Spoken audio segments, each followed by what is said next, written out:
Introductory to the sermon, I'll say that when I got back from Norway on Sunday evening, Monday, I was inspired about an event from last week. That event, after Thomas had left and gone to the school, I had recorded the Super Bowl, so I took about 3 hours to watch the Super Bowl recording. And watching that recording had something to do with me giving this particular sermon today.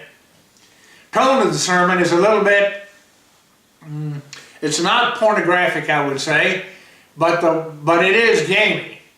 And I'm going to use some of the words that the Bible is using, although we wouldn't probably use these words most of the time.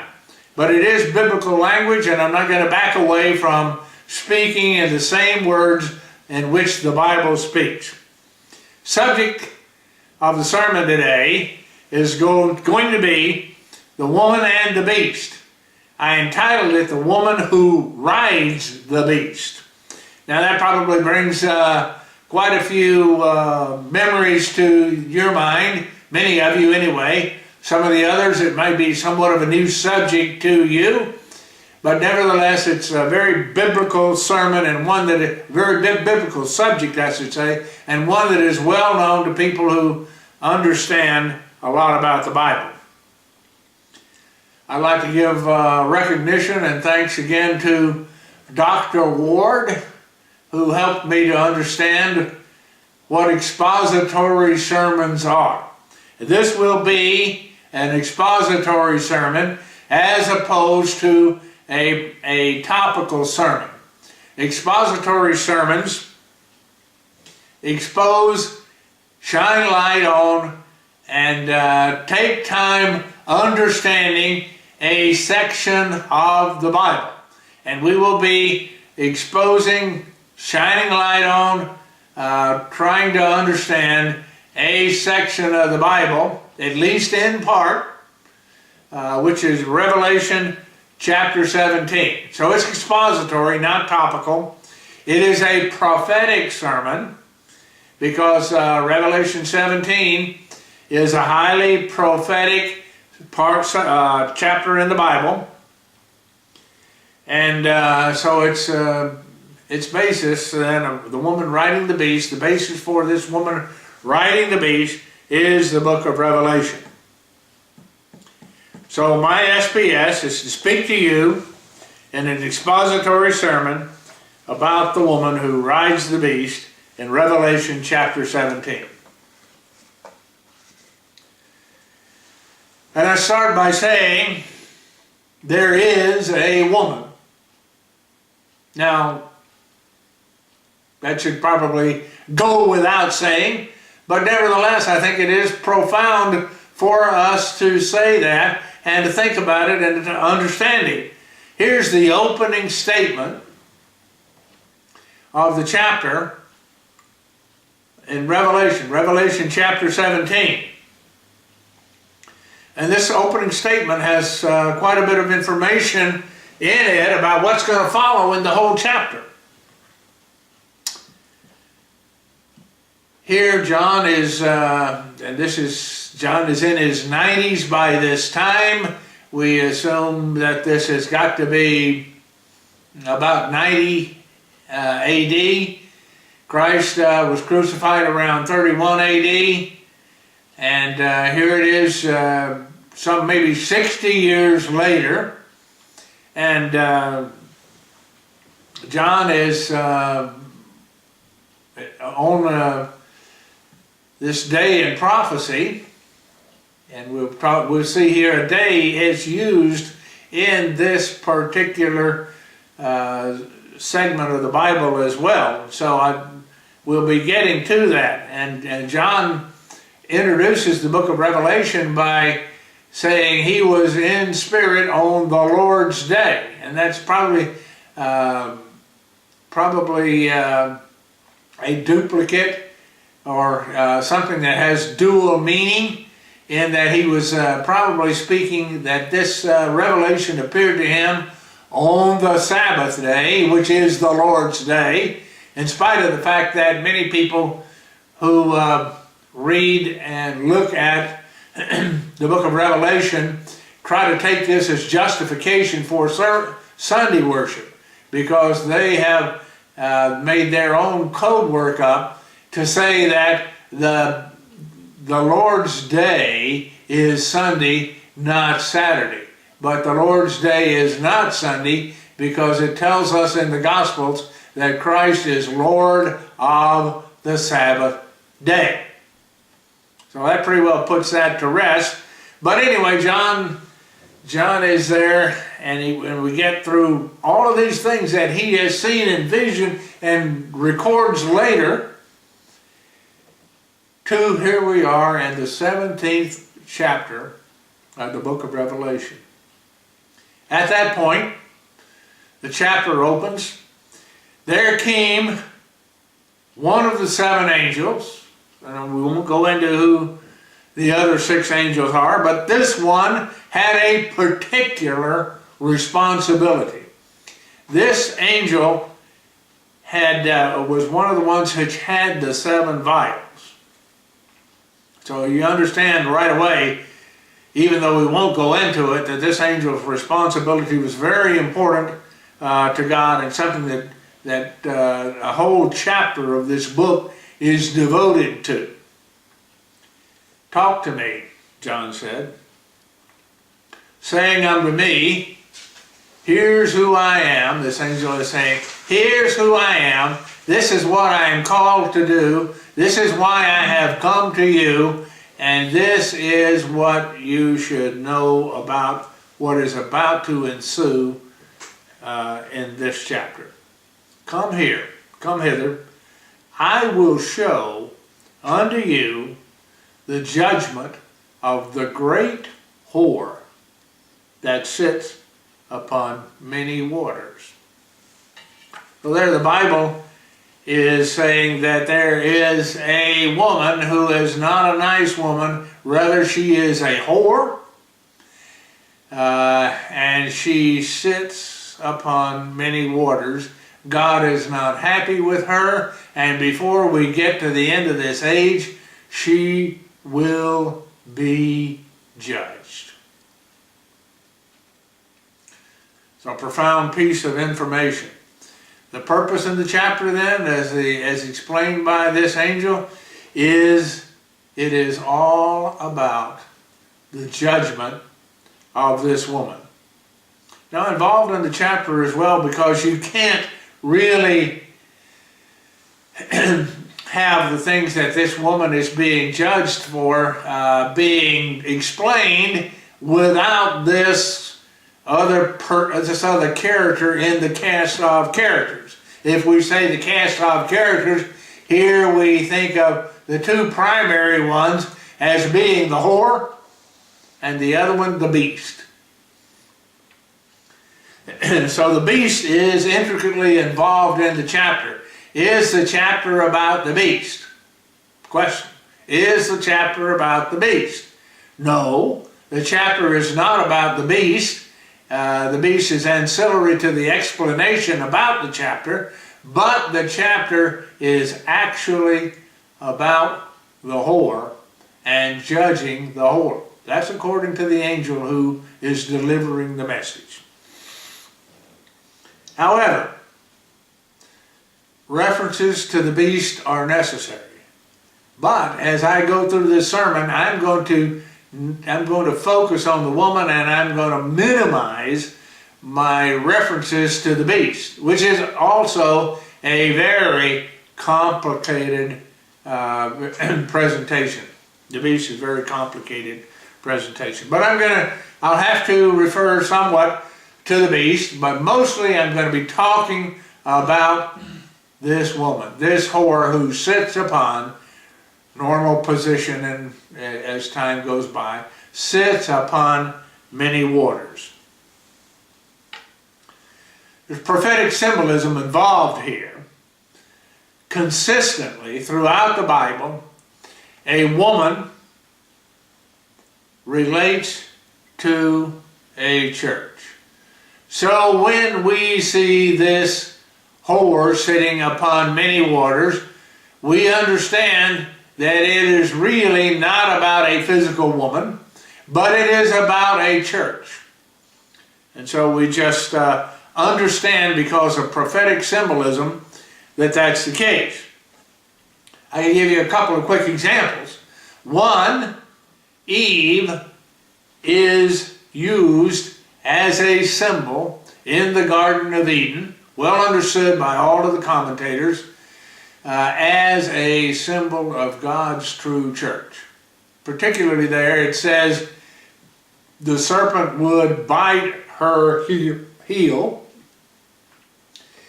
and she would bruise his head. Now that's not talking about the physical Eve. That's using Eve as womankind, as an identifying right away for us that a woman is a symbol of a church. So Eve is used in that way. But here's another example where we see in the book of Revelation a woman being used as a symbol, not of a fallen church, not a bad church, but God's true church. Let's look at Revelation chapter 12, verses 4, 5, and 6. His tail. Who is his? Well, it's Satan, isn't it? Satan is presented as a dragon with a big tail, and his tail drew the third part of the stars of heaven. That is, the angels, 1/3 of the angels are here identified by stars of heaven, followed Satan and did cast them to the earth. So it's about the rebellion of Satan and ultimately his being assigned to the earth with the demons. The dragon, then, this Satan, stood before the woman. Who is the woman? Well, you can look up, I guess, in chapter 1. It says she has a crown of stars around her head. It's presented in a very positive way. This woman is God's true church. The dragon stood before the woman which was to be delivered, for to deliver her child as soon as it was born. This woman was going to bring forth a child. Who is that child? That child is Jesus Christ, who was sent to this earth by God the Father to be the Savior of all of mankind. She brought forth, this woman, this symbol of God's true church, God's true church brought forth a man-child who was to rule all nations. That leaves out any doubt about who this child was, Jesus Christ, with a rod of iron, and her child was caught up to God and his throne. Well, Satan was not able to destroy the child, and when Christ was crucified, he then was caught up to God the Father and his throne. The woman fled into the wilderness, where she had a place prepared of God that they should feed her there 1,260 days, 60 days. Some of the translations say times and a half time, or 3.5 years. So there's a big contrast here.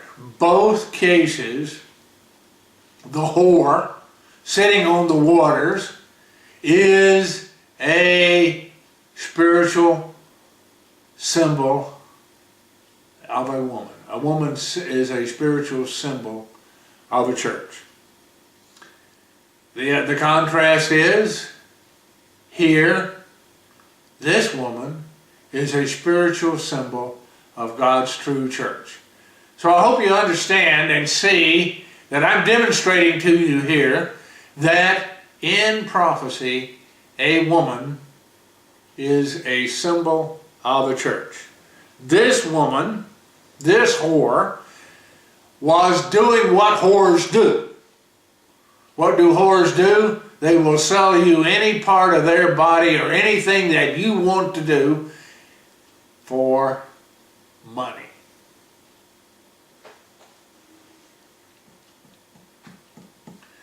This spiritual whore was willing to sell herself for power and influence.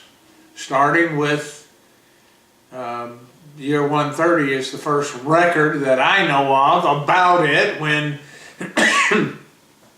on the island of, now I can't think of the name, but anyway, in the Mediterranean Sea, there was a Quartodeciman controversy, in which the Roman Church argued for the keeping of Easter against the bishops of the two churches in Asia, Ephesus and Smyrna, Polycarp and Polycrates, who argued for the keeping of the Passover. Followed as time went by, the time of Constantine came, and the Sabbath day was sold for power and influence in the Roman government. This whore selling herself. Christmas and Easter followed as this whore sold herself so that she could have congregants and people throughout the rest of Europe who would join her in her church.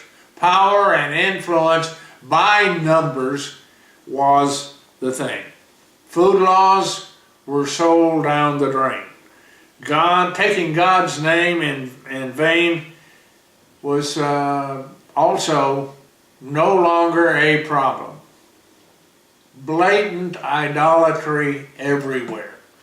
And so all of the things that were most precious, if you would think of it in terms of a physical woman, the things that were most precious to her were sold as a whore would do in a physical case.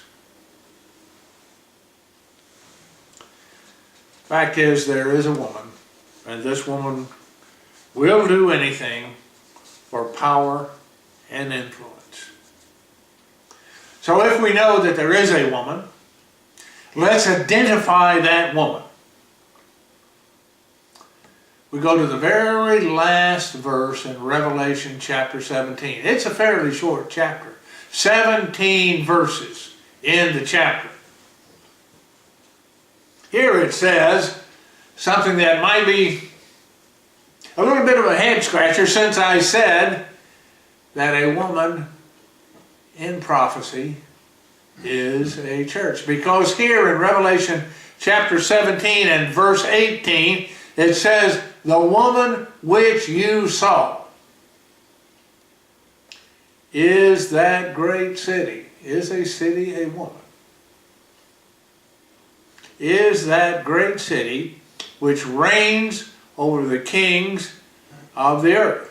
So the question is here, is this woman a city? Or is she not a church?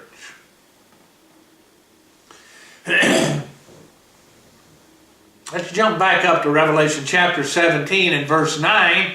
We get some information here about this city, in that it says in Revelation chapter 17 and verse 9, how much wisdom do we have? That's a question that might be posed by this verse of Scripture.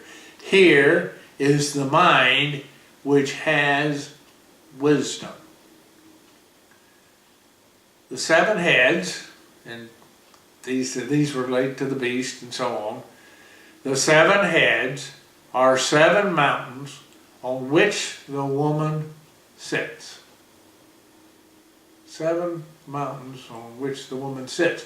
Well, Rome is famous as a city which was built on seven hills, mountains, hills. And we don't want to go too much into that. But there are stories of Romulus and Remus, who were Babylonian, I guess, coming to Rome. They had been raised by wolves, so there's probably some demonism involved in this story. But they had supposedly been raised by wolves. They came to Rome and founded the city of Rome on 7 hills. And we'll think also a little bit about the fact that this Rome is referred to as Babylon, and the origins of the city, at least if Romulus and Remus, anything about the stories of Romulus and Remus be true, then there's a Babylonian foundation behind it. Rome is a city built on 7 hills. So the question is, could we be reading about the city of Rome? Well, the answer is, the question was, is this maybe just about the city of Rome and not about a church? That's the question. The answer is, biblically, a city is often used as a symbol of a church in the Bible. And that's the case here. This city is a symbol of the church which sits in that city. Here's an example of where you would see that demonstrated in the Bible. And we could find probably any number, or quite a few examples in the Bible of when a city is used to sort of co-identify a church that is based in that city. But here's one I thought is particularly relevant for you and I. Galatians chapter 4 and verse 26. Jerusalem, now are we talking about a city? When it says Jerusalem, well, Jerusalem is a city, isn't it? But is Jerusalem just a city? No, Jerusalem is identifying also God's true church. You and I, we are, as we sit and worship God on His holy Sabbath day, we are a small functional part of what the Bible identifies as Jerusalem. Jerusalem, which is above, not Jerusalem in Palestine, but Jerusalem nevertheless, and that city is being used as a symbol of God's true church, as Rome is being used as a symbol, that city Rome is being used as a symbol of the Roman church. And it is in that church where this horse sits upon 7 hills. Jerusalem, which is above, is free, which is the mother of us all. It is God's church, our mother. We are begotten by God the Father, but is there also a mother? Yes, God's true church is our mother. And we are, in a sense, living in embryo, awaiting the resurrection of the dead, at which time we will be born.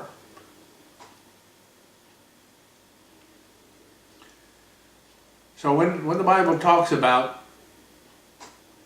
Jerusalem as a symbol of God's true church, and when the Bible talks about the city here, it's not just talking about the city, but it's talking about the church which is in that city, and the woman that is based in that city is the church which is being described here. Here's what William Burkitt, one of the commentators that I have on my Power Bible CD, has to say about that. He says, this is so clear a description that the Church of Rome herself acknowledges it. not only does and I have like 12 commentators, I went through and looked at all of the 12 commentators, and not one of them took exception to the fact that this church is talking about Rome and the Roman Catholic Church. This is so clear a description of Rome that the Church of Rome herself acknowledges it. And I guess they did, or they do. I'm not sure what situation is there, but they did acknowledge it at one time. And if I understand correctly, I'm not an expert on this, and I haven't researched it either, but it's my understanding that for this reason, the book of Revelation is not included in the Catholic Bible. Be that as it may. The church, it says, the Church of Rome acknowledges that this is talking about it. For if that be the city built upon 7 hills, the city that allures the inhabitants of the earth to idolatry, if her idolatries be a lively image of the old pagan idolatries, if to her many kings have given their power and strength, and if she rules over the kings of the earth, there remains no doubt but that this great city is Rome, that Rome is mystical Babylon, which has shed the blood of the saints and martyrs without number, and must be destroyed for so doing. No pomp nor grandeur can exempt or save her from the revenging hand of God and his just indignation. So says Mr. Burkett. And I think we probably can see a substantial amount of truth in what he has to say. Further questions. You know, we identify the center of this subject matter for Revelation chapter 17, this woman who is going to, as we will see, ride the beast. But what about other parts as well? There is not only a church at Rome, but there was also a very similar church, which was at one time located in Constantine, and now, and I was surprised at how many people will bring this up in this area.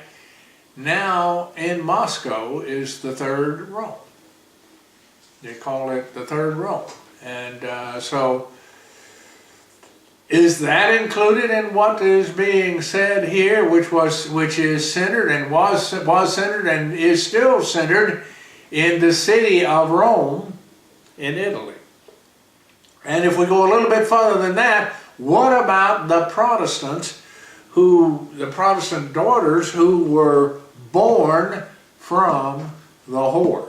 Are they part of that whore as God looks at it? I can't answer the question. I can pose the question, but I can't answer it.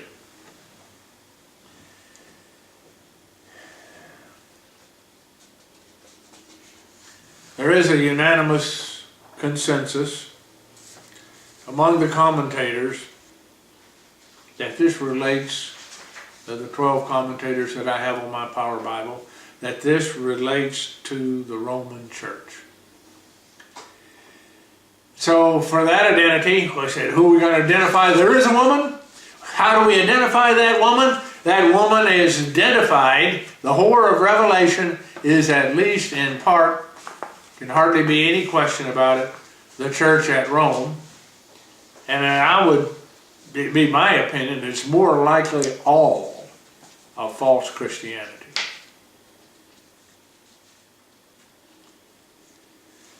What is the present condition of the woman? The woman's seemingly rather sedate. There have been times in history when the woman has been very aggressive You know, you can think about the Spanish Inquisition and that time period, and I think probably the 12 and 1300s, 1500s even, when the Roman Catholic Church put many people to death. And the time of the Crusades was alluded to by our president yesterday in the prayer breakfast, in trying to justify, or by comparison, comparative justification for what ISIS is doing to various people in the Middle East now. Well, look at what people did in the name of Christianity. Well, I don't think there's any justification, but a lot of what we consider Christianity is false Christianity, isn't it? But those times have gone by. We don't see those times presently.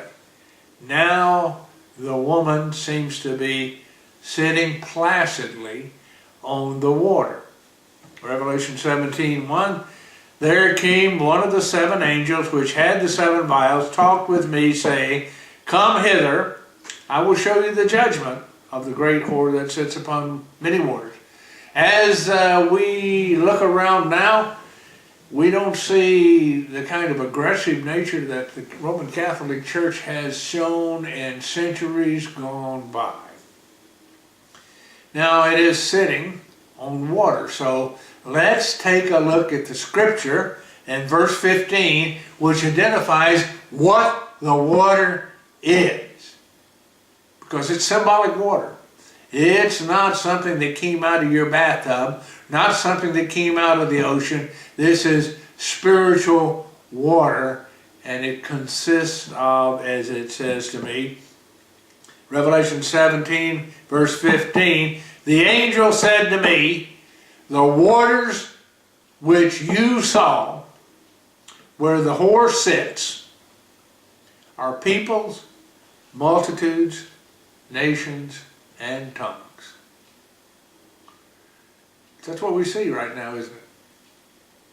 This whore, not presenting herself as a whore at this period of time, but having this history, and if we understand it properly, having still the same nature,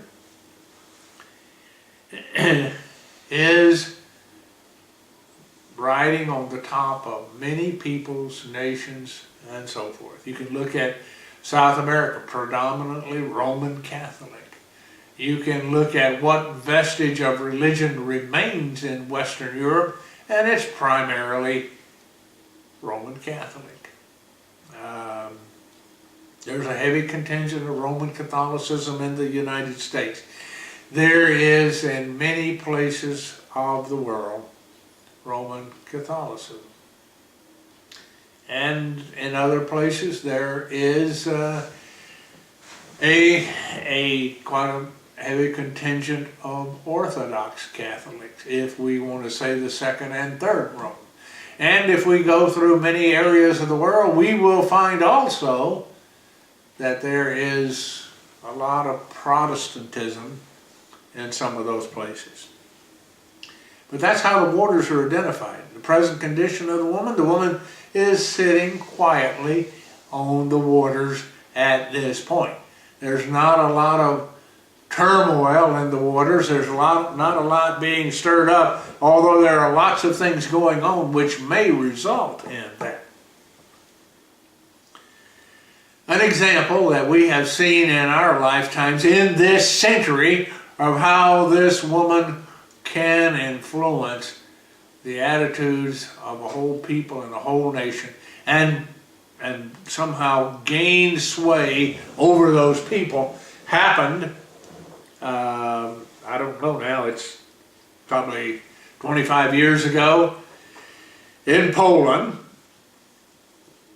And John Paul, the Pope, the Roman Pontiff at the time, visited Poland, and he stirred up the people of Poland to such an extent that ultimately the Soviet Union started to unravel from that point, based on the influence that John Paul held over the Polish people at that time. There is a very interesting documentary on Newsmax TV. Newsmax TV is available in most areas now. It's not really, you might think, a real channel in the way that a lot of other channels are, but it presents a lot of very interesting information. One of the things that it presented was a documentary on that trip of John Paul to Poland. And I don't know if you have access to that channel. I think most of you would. And I don't know if they're still showing that, because it's been some time back since I watched it, but probably they will show it from time to time. At that time, Lech Walesa and Solidarity movement began, and the support of the Polish people was very strong, and the Soviet Union, which had held control over Poland at that time, started to dissolve right there at that point. It was a very difficult time for Poland following that, but nevertheless, John Paul, who was Polish, went there and made that. So this is an example of this woman, and how this woman, even though sitting pretty much quietly on the waters for the entire history of my life, can from time to time exert herself.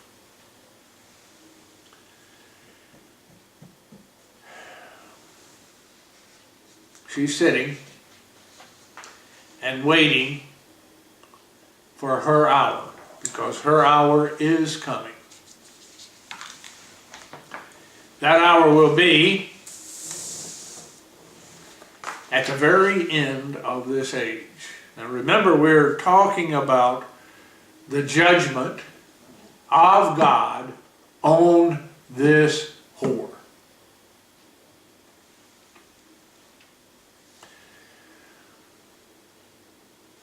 So at the end of this age, a beast shall rise and have power for 1 hour.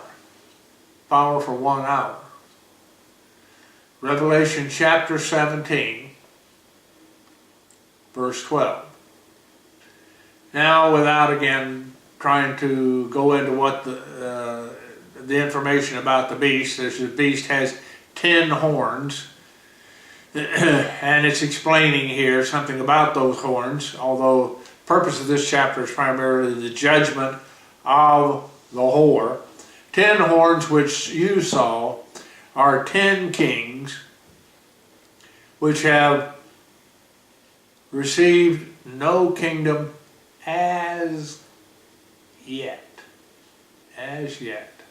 And this was at the time John was writing, in the 90s AD, but here we are 1900 plus years later, and this kingdom has not still been received. They have not yet received the kingdom, but they will. We are sure that they will. They will receive power as kings, it says, for 1 hour with the beast. I don't know if this has anything to do with the information that I mentioned to you in the sermonette, as far as a day for a year, 1 hour. Could that somehow relate to a period of time which this beast may have power? 1 hour. If we look at a day for a year and we take 1/24 of that day, how much time would we be talking about? we'd only be talking about 15.5 days. Is that reasonable? Well, we'd have to throw that one out, wouldn't it, just from the context, because we don't think this woman is going to ride the beast for 15.5 days. If we go to a 1,000-year definition of a day, and we take 1/24 of that 1,000 years, that would mean 1 hour would be 42 2/3 years. I don't know if that's a reasonable thing to do or not. I'm not suggesting that it is, but it's a question that comes to my mind. Could it be that this is talking about this beast is going to have power for 42 2/3 years? I don't know. Maybe this one hour doesn't mean anything. Maybe it's just an offhanded reference that this angel makes. How do we come to, maybe it just means a short time. Maybe that's all it really means. And I think I'd have to go back, and I might ought to do this, I ought to go back maybe and look at some of the original language in regard to this and see if it's being translated the same way by everybody. 1 hour. 1 hour. Interesting.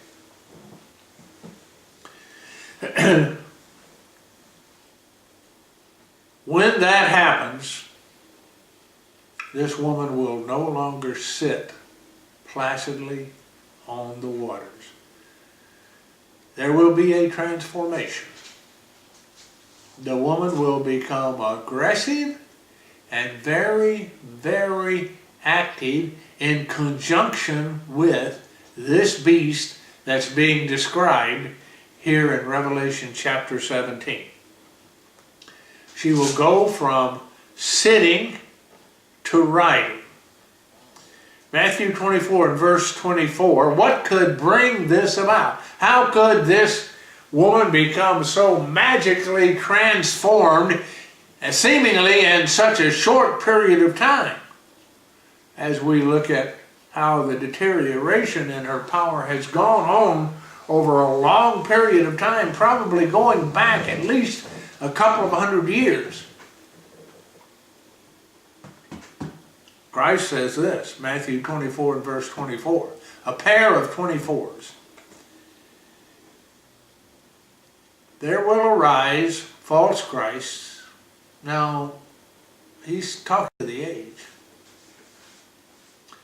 And he's saying at the end of the age, there will arise, as though they are not there until this particular point, there will arise false Christs and false prophets, and they shall show great signs and wonders.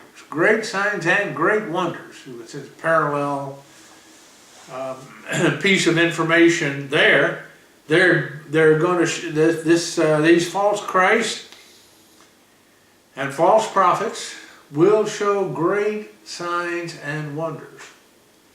And I would have to presume that it's these great signs and wonders shown by these false Christs and false prophets which are going to be the power which transforms this woman, this whore, who now sits on the waters waiting for her time, transforms her into, once again, an aggressive and meaningful power who is going to ride this beast. Going to go from sitting to riding. And that's where I got kind of intrigued during the Super Bowl. Because everything was football until right up, boom, at the time of the half. And quickly, the lights went out in the stadium. Everything was dark. The field was transformed by, no doubt, many hours of concerted effort putting this together so that it could be produced and delivered to you and I on television in a very short 15-minute period of time. Interesting how this particular halftime show developed. It was a spectacular accomplishment electrically and artistically, which brought it about.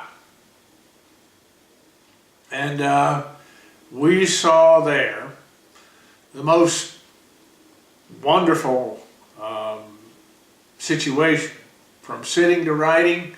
No doubt the people who were in this presentation were sitting right up until the time when all of a sudden they were transformed into this situation, putting this show on. The lights went out, and magically,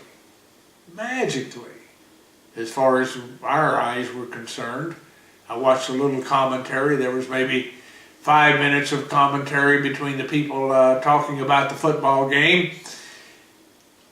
And so when that was over, they came right back to the field to show us the halftime show. The halftime show, it's been reported on the news a few different times, is the #1 cultural event. Now, well, the Super Bowl itself is the #1 cultural event in the United States now. Now, I don't know where they get that information. It seems to me that's just a matter of opinion. But they said it's even more important than Christmas. That's what I've heard them say. I don't know if that's true or not. But anyway, if it isn't true, it's close enough. Close enough for our purposes.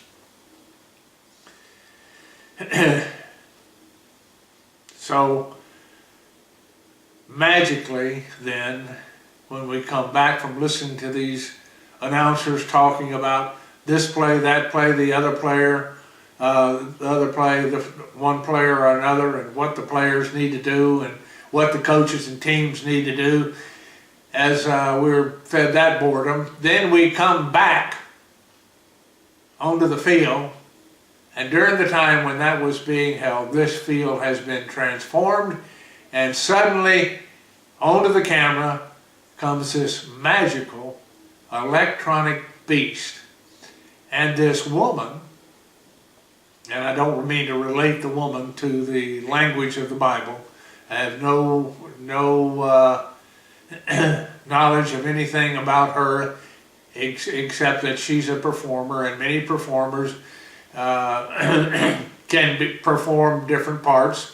For example, in Man of La Mancha, Sophia Loren portrayed the part of a kitchen slut and a whore. Well, she was not either one, and I don't make any such connection to the woman who sings and rides on this beast. But magically, out of nowhere, this electronic beast appears, and it's clearly a beast.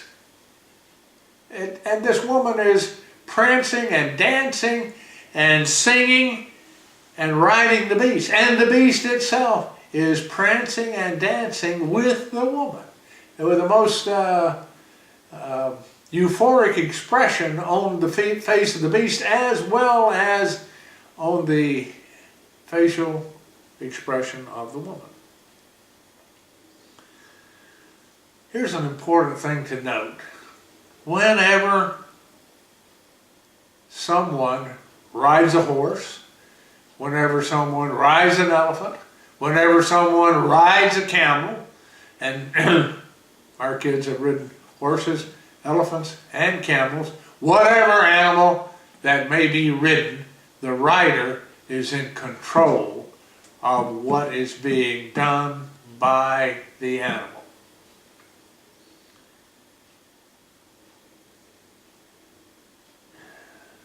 And so that is what we have to understand when it says this woman is going to ride the beast. And as far as the part that music plays in this world, I think that music is really, really important, and these kinds of events are really interesting in that I just have the belief that they are not just being physically inspired by human beings, but that they are being inspired even though a human being has his name as the author of something or the producer of something like this. They're ultimately being inspired even though the author or the producer don't realize what they are doing in relationship to the spiritual events, that these things are being inspired spiritually. And that Satan the devil is the great master musician. I give you a song from Barry Manilow, going back into the 1980s. I write the songs. And Barry Manilow sings that song. And he makes a case, and he doesn't understand the song in the same way. I'm convinced.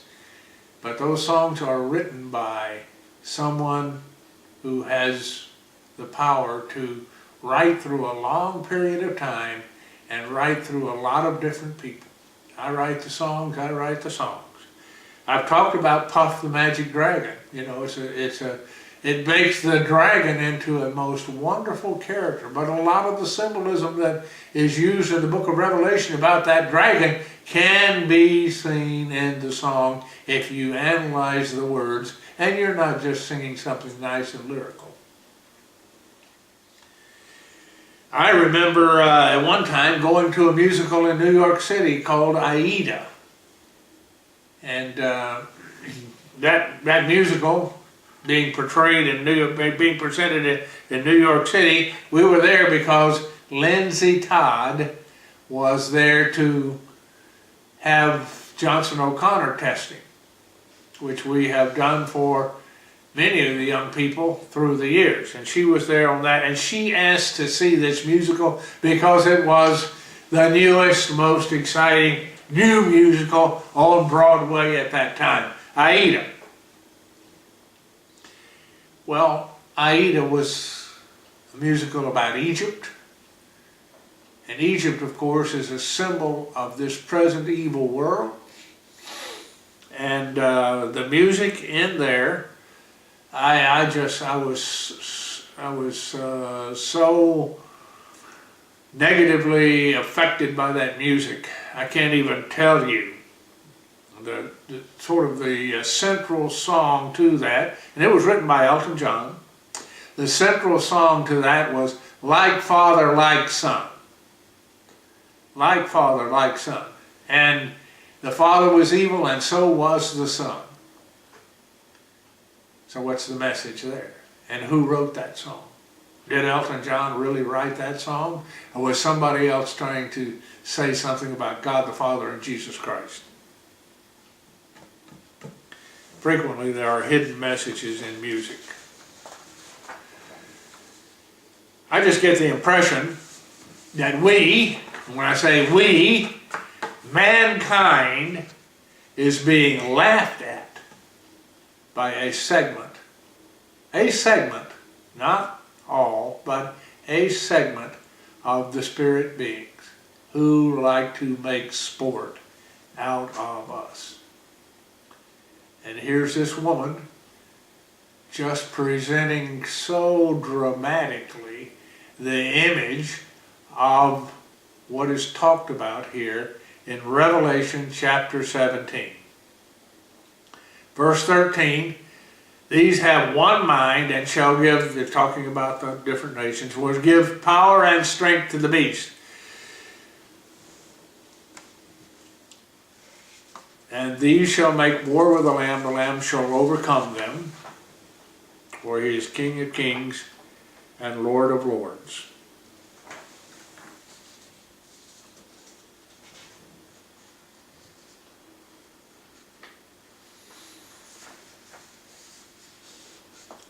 This woman, and I don't have the scripture down here. This woman, it says in Revelation chapter 17, is going to ride the beast. This whore is going to be in control and position to control what this beast is doing, at least for a certain period of time. She's the whore that sits on many waters. She will be in control of an evil power that is going to come up. Ultimately, what is the judgment for this woman? This woman is going to receive the judgment of God. This woman is going to cease to exist. If we were talking about a physical human being, she would be killed. Revelation chapter 17 and verse 16. We're getting close to the end of the book of chapter 17 here, because it's only 18 verses. The 10 horns which you saw upon the beast, these shall hate the whore. Whoa, wait a minute. Wait a minute. This whore who kind of transforms and brings about this beast power and has been a part with the beast over the millennia in which it has existed, they're going to hate the whore and make her desolate and naked and eat her flesh and burn her with fire. I saw on today's news that some woman lion trainer was attacked by a lion in a cage. It's also reminiscent, isn't it, of Siegfried and Roy in the year 2003. That's about 12 years ago now. Roy Horn of Siegfried and Roy was putting on a show with tigers in Las Vegas, Nevada. And as he was doing that, a white Siberian tiger decided to turn on Roy Horn. And he came at Roy Horn and he had his head completely in his mouth, and they thought that he was going to bite Roy Horn's head off. Somehow they were able to extricate Roy Horn from the tiger. He's still alive, and I saw a picture taken a few years ago now, because the tiger died 2 years ago. 2 years, some years after that, Roy Horn feeding that white Siberian tiger. But that's kind of what's being said here. This woman is kind of like the ruler, the power behind the beast, and here suddenly this beast is going to turn on this woman, and as that tiger did to Roy Horn, tear her to pieces. These shall hate the whore, and shall make her desolate and naked, shall eat her flesh.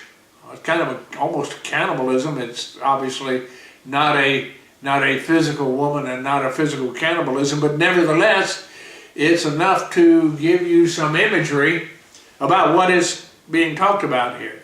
And burn her with fire. Here's the reason this is going to happen. Verse 17. God has put it in their hearts. Who? Who are they? They are the nations of this beast. Put it in their hearts to fulfill His will. It is His will that this whore, this church which is centered in Rome, should ultimately be completely destroyed. God has put it in their hearts to fulfill His will. It is God's will. This is not something I could or would give to you in a message like this, except it says here, this is God's will.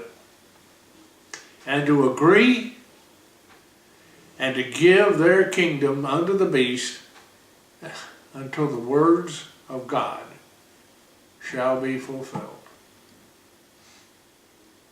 So God's put it in their hearts to destroy this woman. The conclusion of the chapter is about the judgment of this woman. Question?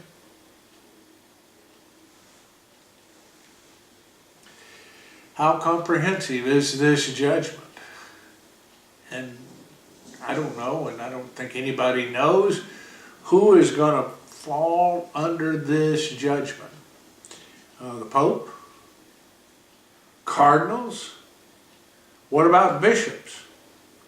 What about local priests? What about deacons? If you go down the hierarchy, who is included in this judgment? I don't know. I don't think anybody knows. This is God's judgment on the whore. What about congregants?